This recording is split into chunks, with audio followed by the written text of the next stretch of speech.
G'day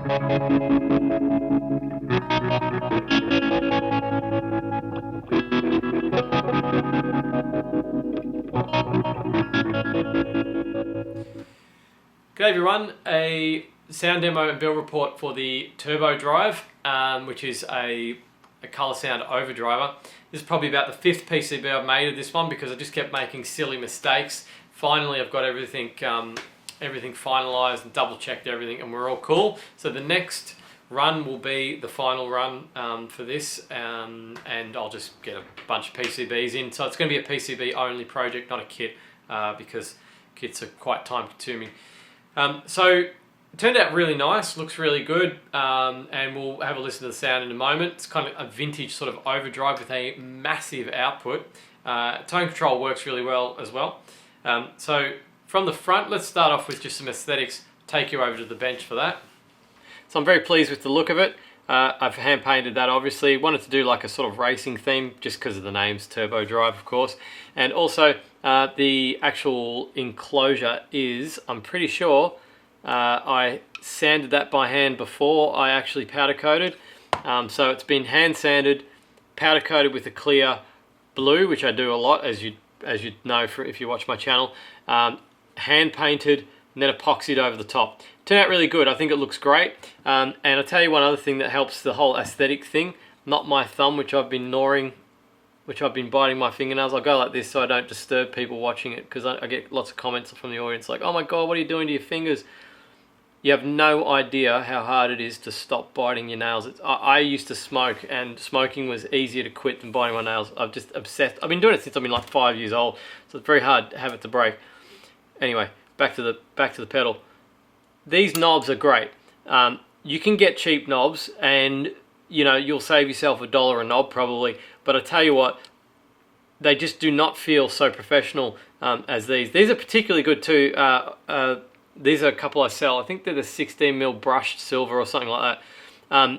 Because the skirt on the knob comes right down almost to cover completely the washer underneath. They don't float, which I kind of find annoying. And unless you cut the top of the pots off, the knobs are just going to float. You've got a big gap where you can see the nut and the washer underneath.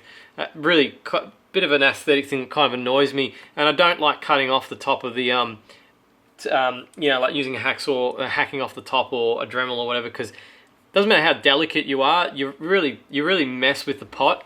And I've had pots fail from just too much stress from doing that in the past. Haven't tried it for a long time, mind you, but yeah, I mean, it's just easier just to get a knob that just covers it, and then you have to worry about any of that. So yeah, the aesthetic look came out really good. So that's just, pretty sure just epoxy, Posca paint. I just did those in Posca paint. Ruled down the middle, some racing stripes, hand wrote the turbo on the front and the knobs, and that's it. It turned out really well. I'm really happy with how that looks. So this is the one that I used, the DBE, designed by Eric, Smart Bypass, and I've already spoke about the Smart Bypass. So it's a relay. It's a latching relay foot switch. We may do a version 2 that doesn't use a latch. Doesn't really matter either way. It still uses a relay. So I'll talk about the reason to use a relay in a minute. But yeah, it's latching. You often see them where they don't latch. You just push down. You can't feel the click. And I'm not actually sure. You might actually be able to use a non-latching relay for this as well. You have to have a look in the build doc. I can't remember offhand if Eric's programmed the chip so that you can actually use a non-latching relay, non-latching foot switch for it. So on the relay topic, when I did actually do this video, somebody said people don't use relay bypass for reliability, they do it for cost. I disagree with that. A 3-pole double throw foot switch will cost you maybe $3. A smaller single pole single throw foot switch will cost you maybe $2. There's only $1 difference between the two. With the relay bypass, you need to get a program chip. In most instances, you'll be using some sort of pre-programmed digital chip to control the relay. You need the relay itself, and you still need a foot switch. So I mean, just basic parts, you're up to nearly $10 probably. You know, maybe in bulk you might get them for sort of maybe between $6 and $8 for all those parts. It's not an exercise to save money. It's an exercise for reliability. You know, that's the impression I get, and that's the reason why I use relay bypasses is for that reason. So yeah, I disagree. It's not a cost-saving exercise. So this is the actual board for the turbo drive, and this relay bypass chip does use up a bit of room. So it was a bit of a tight squeeze, but if you don't use that and you've only got 3-pole double throw, you don't have to worry so much about that. You should have plenty of room on the inside. There's not really a lot to tell with this one. It's a pretty straightforward configuration with the 4 pots underneath, which are PCB mounted. And yeah, I mean, you know, I socketed the transistors. I was going to play around with those. Actually, no, I am going to play around with them. I forgot. I actually have some of the I'm pretty. I have to double check. Actually, there's a number of different versions of the BC. Now let me remember, because I can't. This was quite some time ago. BC 109, and I'm pretty sure there's a BC 108 somewhere in here as well. 2 BC 109Bs and a BC 109A. I don't know if they're the official ones that were used in the original, but I don't know if anyone really cares either. I think they just use any BC 109 or BC 108. The A and B, I'm pretty sure, are gain buckets, so it would actually have a fairly significant effect if you did change from a lower gain to a higher gain one, so I'm not sure about that. But these are the ones that I have, so we can give them a try, and you can decide whether you want to pay the extra expense for these, because they're not cheap. So let's hook it up, I suppose, and have a listen to it, and I'll do a comparison between the two. I'll do a little bit of sound demo with the modern transistors, which are 2N3904. So they're low gain, but that's the way I wanted to do it, just to compare with these. What is the actual difference? Should we test these to see what sort of gain we got on those? Because you could probably just replace it with a modern version of a transistor that has a similar sort of gain range. So let's have a look. I'll just hook it up to the DCA. So for this particular one, which is that's so hard to see. I think it's a BC 109B. It's coming up at 286 HFE. Next one we have is 175 HFE, and that is, if I can read the damn thing, this one's actually been cut off. I can't actually see what the it just says BC 109. The A, B, C's been cut off on the end, so I have no idea, but the gain is around 175. And then the last one is 256. So there's one that's lower gain than the other two. I'll put that one in Q1. Now, what does a 2N3904 give us as far as gain goes? I've measured a few of these before in the past on this channel, but let's do it again. They do vary between them. So let's just test it and see. 194, so it's around the right sort of range. And I don't expect these ones to be much further, although actually they might be, sorry. I think they usually vary between about 150 and 250. So if you want to get similar ranges to the BC 109, you could just get a bunch of 2N3904s and then just pick the ones that are close. This one's coming up at 191, and this one's coming up at 145. So we've got two around 200 approximately, and then one around 150. So they're pretty close as far as gain goes between the two. So let's try the 2N3904 first, because I've got those in the actual pedal, and then I'll swap over halfway. I'm going to mic this one up, so there's not going to be much talking actually while I'm doing it, but I'll put something like a comment or something on the video just to show you when I've switched over to the vintage BC 109s. Let's give it a crack. So I should mention too that the only difference really between this and an original Colorsound Overdriver is that there is a volume control on the output, because if you know anything about this particular pedal, it has a ridiculous amount of output.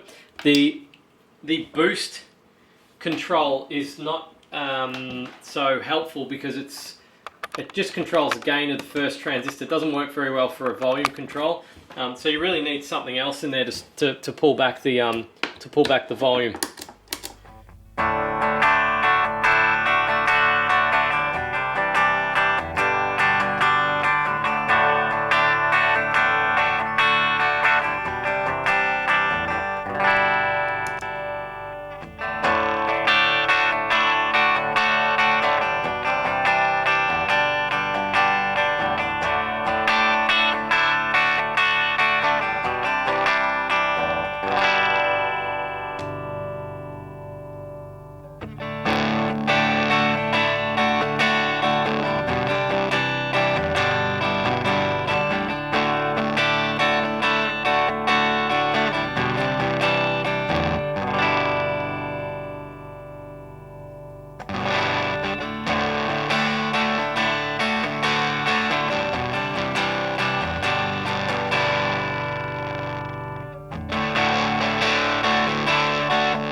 that was pretty interesting because I don't know if it comes through on the video, but definitely playing the guitar, it feels a bit different when you're using the BCs compared to the 2N3904s.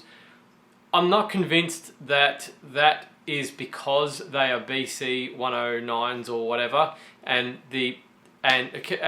not, you know, 2N3904s. I don't think the actual transistor is what's making it sound different as such, with a caveat.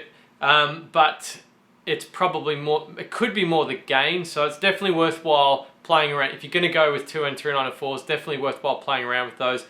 There's more gain in my BCs than there is with the 2N3904s, and that definitely is what it actually sounded like. So I think this one's worthwhile mucking around with the gains and different transistors just to get ones that you think sound good. So I said with a caveat before, because I don't like to contribute to vintage hysteria, you know, like in any form, whether it be guitars or electronic components or, you know, whatever. So I say with a caveat because every transistor sounds different to each other. So these BCs are going to sound different to the 2N3904s despite the gain. But surely you'd be able to find something in the modern realm that will sound similar to the BC 109.